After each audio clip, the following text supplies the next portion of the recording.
பிள்ளையே, நான் எப்பொழுதும் உன்னிடம் கூறுவது ஒன்றே ஒன்றுதான். நீ மகிழ்ச்சியாக இருக்க வேண்டும். உன் வாழ்வில் மகிழ்ச்சியாக இருக்க பழகிக் கொண்டால் போதும். சகலமும் உன்னிடம் வந்து சேரும். சந்தோஷமாக இருப்பதும் இல்லாததும் உன் மனநிலையை பொறுத்துதான். ஆகவே நீ உன்னுடைய மனநிலையை மேம்படுத்திக்கொள். அதேபோன்று ஒரு பிரார்த்தனையை நீ வைத்துக் கொண்டால் உடனே அதை நிறைவேறும்படி உன் மனதை தயார்படுத்துகிறாய். எப்படி உடனே நிறைவேறும்? கொஞ்சம் காத்திருக்க வேண்டும் பிள்ளையே. காத்திருந்தால் மட்டுமே கைமேல் பலன் கிடைக்கும். உனக்கு எல்லாவற்றிற்கும் ஒரு உரிய நேரம் இருக்கிறது. அவசரப்படுவதால் உன் நிம்மதிதான் தொலையுமே தவிர உனக்கு எதுவும் கிடைத்துவிடாது. அதனால் சிந்தித்து செயல்படு. என்னை நம்பி ஒரு காரியத்தை நம்பிக்கையோடு செய். நிச்சயமாக உனக்கு நன்மை கிடைக்கும். உனக்கு தேவை பொறுமை, நிதானம். உன் மனதை மகிழ்ச்சியாக வைத்துக்கொள். பிள்ளையே, வாழ முடியவில்லை என்று கூறி வாடும் உன் இதயத்தை நான் தினமும் கேட்டுக் கொண்டிருக்கிறேன். ஆனால் வாழ்வதற்கான வழிகள் முடிந்துவிடவில்லை. நீயே உன் கண்களை மூடி வைத்திருக்கிறாய். வலிகள் வந்தால் அவை அழிவுக்கு அல்ல, விழிப்புக்குதான். உன் மனம் அமைதியுடன் சிந்தித்தால் அந்த வலிக்குள்ளே என் அருளின் விதை மறைந்து இருப்பதை நீ காண்பாய். பிரபஞ்சம் முழுவதும் உனக்காக வாய்ப்புகளை திறந்து வைத்து காத்திருக்கிறது. அவை நெருக்கடி என்ற பெயரில் ஒரு நிமிடம் தைரியமாக கண் திறந்து பார். உன் வாசலிலேயே உன் மாற்றத்தின் தொடக்கம் காத்திருக்கிறது. உண்மையான ஆற்றல் என்பது பிறரை அடக்குவதில் அல்ல, உன் மனதை அடக்குவதிலே உள்ளது. உலகம் சுழலும், நிலைமைகள் மாறும். ஆனால் உன் உள்ளம் நிலையாக இருந்தால் எந்த புயலும் உன்னை அசைக்க முடியாது. மனம் அமைதியில் இருந்தால் அதுவே உன்னை என் அருளின் வழியில் நடத்தும். உன் சிந்தனை தளராதிருக்கட்டும். உன் நம்பிக்கை உடையாதிருக்கட்டும். குழப்பமான நிலையில் அமைதியை தேட வேண்டியதில்லை, உன் உள்ளத்திலேயே இருக்கிறது. அதை உணர்ந்து கொண்டால் நான் உன் அருகில் இருப்பதை நீ உணருவாய். என் அருள் உன்னை வழிநடத்தும். பிள்ளையே, இதுதான் சரி என்று நீ ஒரு முடிவு எடுத்தாய். ஆனால் அது உனக்கானது இல்லை என்று நான் இப்போது உனக்கு புரிய வைத்திருக்கிறேன். எனக்கு தெரியும், அதை ஏற்றுக்கொள்வது உனக்கு கஷ்டமாக இருக்கிறது. ஆனால் அது தொடர்ந்திருந்தால் இன்னும் நீ ரொம்ப கஷ்டப்பட்டிருப்பாய். அதிலிருந்து வெளியே வா. உனக்கான அழகான வாழ்க்கையை நான் உனக்கு தரப்போகிறேன். அதை ஏற்றுக்கொண்டு சந்தோஷமாக இரு. பிள்ளையே, உன் வாழ்வில் ஒரு காலத்தில் மிகப்பெரிய ஆபத்து வந்தது. ஆனால் அதனை நான் தடுத்துவிட்டேன். சில பிரச்சனைகள் உனக்கு பேராபத்தாக மாறியிருக்கும். ஆனால் தலைக்கு வந்தது தலைப்பாகையோடு போனது போல் நான் அந்த துன்பங்களை உன்னிடமிருந்து விலக்கிவிட்டேன். இனி அவை உன் வாழ்வில் மீண்டும் தோன்றாது. உன்னை காப்பது எனது அருள், உன்னை வழிநடத்துவது எனது கடமை. எந்த சூழல் வந்தாலும் எவ்வளவு சோதனையும் நேரிட்டாலும் உன் பக்கம் நின்று உன்னை காப்பவன் நானே. எனவே அஞ்ச வேண்டாம் பிள்ளையே. உன் வாழ்வின் ஒவ்வொரு அடியிலும் உன்னை தாங்கி நிற்பவன் உன் முருகன்தான். பிள்ளையே, உன் நிலை மாற வேண்டும் என்ற உன் ஏக்கத்தை நான் நன்றாகவே அறிவேன். நான் ஒருபோதும் உன்னை மறந்ததில்லை. தினமும் உன்னை கவனித்துக் கொண்டுதான் இருக்கிறேன். ஆனால் நீதான் என்னை தினமும் திட்டிக் கொண்டிருக்கிறாய். அதற்கெல்லாம் நான் கோபப்படவில்லை. ஏனெனில் அந்த கோபத்திற்கு பின்னால் இருக்கும் உன் வலி, உன் ஏக்கம், உன் துயரம் எல்லாம் எனக்கு தெரியும். பிள்ளையே, நீ பொறுமையுடன் நம்பிக்கையை பிடித்துக்கொள். உன் நிலையை மாற்றித் தருவேன். இது என் கடமையும் என் அருளின் வாக்குறுதியும் தான். உன் குறிக்கோளில் உறுதியாக இரு. அதனை பலவீனமாக்க உன்னை சுற்றி நடக்கும் நிகழ்வுகளை பெரிதாக எடுத்துக்கொள்ளாதே. உன் எண்ணம் செயலில் நீ உறுதியாக தன்னம்பிக்கையுடன் இரு. நான் உட்டதுணையாய் இருப்பேன். பிள்ளையே, உன் மனதிற்கு இப்போது அன்பு காட்ட ஒருவர் தேவை. உன் மனதை புரிந்துகொண்டு உன்னிடம் அன்பாய் அக்கறையாய் பேச உனக்கு யாரும் இல்லை. என்னதான் உன் மனதை ஏதாவது ஒரு வேலையில் ஈடுபடுத்தினாலும் உன் மனம் இப்படி அன்பற்ற வாழ்க்கையை நினைத்து வருந்தி கொண்டிருக்கிறது.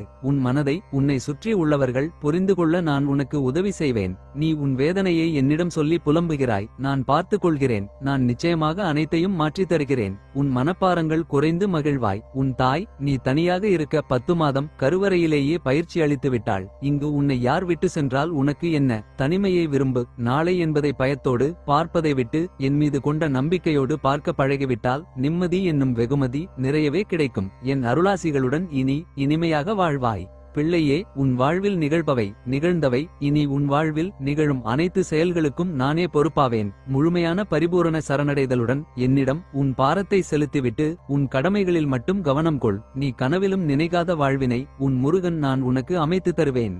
பிள்ளையே, நீ அருகில் இருக்கும்போது உன்னை யாரும் கவனிக்காமல் போகலாம். ஆனால் நீ தொலைவில் சென்ற பிறகுதான் உன் மதிப்பை அவர்கள் உணர்வார்கள். அதற்காக அவர்களை நினைத்து உன் நாட்களை வீணாக்காதே. பிறர் பார்வைக்காக வாழும் வாழ்க்கை உனக்கு தேவையில்லை. நான் உனக்கு கொடுத்த இந்த வாழ்வு உனக்காகவே இருக்கிறது. ஆகையால் யாருக்காகவும் அல்ல, உனக்காகவே வாழ்ந்து காட்டு. மற்றவர்கள் பார்க்க வேண்டும் என்பதற்காக பட்ட அவமானங்களை ஞாபகம் வைத்துக் கொண்டு அவர்களுக்காக வாழ்வதற்கு நீ போராடுவது நியாயம் இல்லை. உனக்கு தந்த வாழ்க்கையை மன அமைதியோடும் மனநிறைவோடும் வாழ வேண்டும் என் அன்பு பிள்ளையே.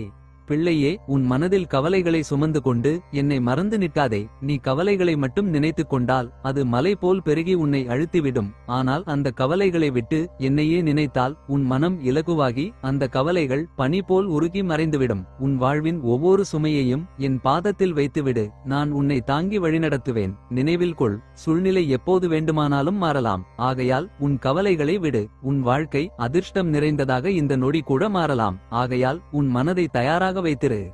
பிள்ளையே, வாழ்க்கை உனக்கு சொல்கிற செய்தி என்னவெனில், உன்னை வெறுப்பவர்களைப் பற்றி சிந்திக்க வேண்டாம். அவர்கள் உன் பாதையை மறைக்க முடியாது. உன்னை நேசித்து உன் நலனை விரும்புவோரை கைவிடாமல் பிடித்துக்கொள். கடந்த காலத்தில் இருந்த மோசமான நினைவுகளை மனதில் வைத்துக் கொண்டால் அது உன் மகிழ்ச்சியை கெடுக்கும். அதனால் அவற்றை தூக்கி எறிந்துவிடு. நல்ல நினைவுகளை மட்டும் மனதில் வைத்துக்கொண்டு புதிய ஆரம்பத்தை செய். அந்த நல்ல நினைவுகள் உன்னை வலிமையாக்கி உன் எதிர்காலத்தை பிரகாசமாக்கும். நான் உன்னுடன் இருப்பதால் உன் வாழ்க்கையில் நல்லது மட்டுமே மலரும். பிள்ளையே, ஒரு விஷயம் தாமதமாக நடக்கின்றது என்றால் அதை பற்றி கவலைப்படாதே. அது உனக்கான நிறைவான விஷயமாய் மாறப்போகிறது என்பதே அதன் அர்த்தம். நான் உன்னை சோதிப்பேன், ஆனால் ஒருபோதும் கைவிட மாட்டேன். உன் பொறுமையும் நம்பிக்கையும் தான் உன்னை வெற்றியிலும் மகிழ்ச்சியிலும் கொண்டு போய் சேர்க்கும். நீ நிம்மதியோடு இரு. நான் உன் பக்கத்தில் நிற்கிறேன். வாழ்க்கையில் எது நடந்தாலும் உடைந்து போகாதே. உன்னை உடைப்பதற்கு ஒரு தருணம் உண்டென்றால் உன்னை உருவாக்குவதற்கும் பல தருணங்கள் காத்திருக்கும். எப்போதும் தைரியமாக இரு. இன்று முதல் நல்லதே நடக்கும். எல்லாம் மாறும். உன் இன்றைய நிலைமை நிழல் போல விலகி ஒளிமயமான அழகான வாழ்க்கை உன்னை வந்தடையும். கவலைப்படாதே, கலக்கமடையாதே. உன்னை ஒருபோதும் கைவிட மாட்டேன். உன் வாழ்வை ஊரே வியக்கும்படியாக உயர்த்துவேன். கந்தனின் வாக்கு ஒருபோதும் தவறாது. உனக்காக விதிக்கப்பட்ட நல்லது நிச்சயம் நெருங்கிக் கொண்டிருக்கிறது. நம்பிக்கையோடு முன்னேறு. உன் வாழ்வில் பல நேரங்களில் உனக்கு எது சரியோ அதை நான் உனக்கு தந்துள்ளேன். இருந்தும் சில நேரம் நீ நினைத்ததை நான் உனக்கு தராதபோது உனக்கு வருத்தம் இருப்பது நியாயம்தான். ஆனால் நான் உனக்கு தந்த ஒன்று, உன் விருப்பத்தை மீறி தந்த ஒன்று, கண்டிப்பாக உனக்கும் உன் வாழ்க்கைக்கும் பிற்காலத்தில் நன்மையானதாகவே இருக்கும். எனவே மனதை அமைதியாக வைத்துக்கொண்டு நடப்பதை கொஞ்சம் கவனி. நல்லதே நடக்கும். பிள்ளையே, உன் முயற்சிக்கேற்ப பலன் கிடைக்கின்ற காலம் இதுவே. எனவே முயற்சியை விடாமல் தொடர்ந்து செய்து வா. தூரத்திலிருந்து எதிர்பார்த்த உதவிகள் வந்து சேரும். வீட்டில் உள்ளவர்கள் ஆரோக்கிய பிரச்சினை குறித்து பிரார்த்தித்தாய். அவர்கள் ஆரோக்கியம் முன்னேற்றம் பெறும். வேலை மாறுவதற்கு தொடர்ந்து முயற்சி செய். நல்ல மனிதர்களின் சந்திப்பின் மூலம் எதிர்பார்த்த வேலை கிடைக்க வாய்ப்பு உள்ளது. இரவில் அதிக நேரம் கண்விழித்து இருந்துவிட்டு பகலில் நீண்ட உறங்கும் பழக்கம் உள்ளவர்கள் அதை மாற்றுங்கள். வெற்றி வேண்டுமானால் பிரம்ம முகூர்த்தத்தில் எழுந்திருங்கள். நீங்கள் மாறும்போது வாழ்க்கையும் மாறும். பிள்ளையே, சிலர் சொல்வார்கள், விதியில் எழுதப்பட்டதை யாராலும் மாற்ற முடியாது என்று. ஆனால் நான் கூறுகிறேன், அது உண்மை அல்ல. உன் விதியை மாற்றும் சக்தி எனக்கே உண்டு. நீ எவ்வளவு துன்பத்தில் இருந்தாலும் யாரும் முடியாது என்ற இடத்தில் கூட நான் உன்னை உயர்த்தி நிறுத்துவேன். தலையில் எழுதப்பட்டதை பார்த்து பயப்படாதே. நான் உன் வாழ்க்கையை அழகாக மாற்றி அமைப்பேன். இனி மனம் கலங்காதே. உன்னை உயர்ந்த நிலைக்கு உயர்த்துவேன். உன் வீட்டில் மகிழ்ச்சியும் மங்களமும் நிலைத்து நிற்கும். உன் வாழ்க்கை இனி ஆனந்தமயமாகும். சரவணபவாய நமः.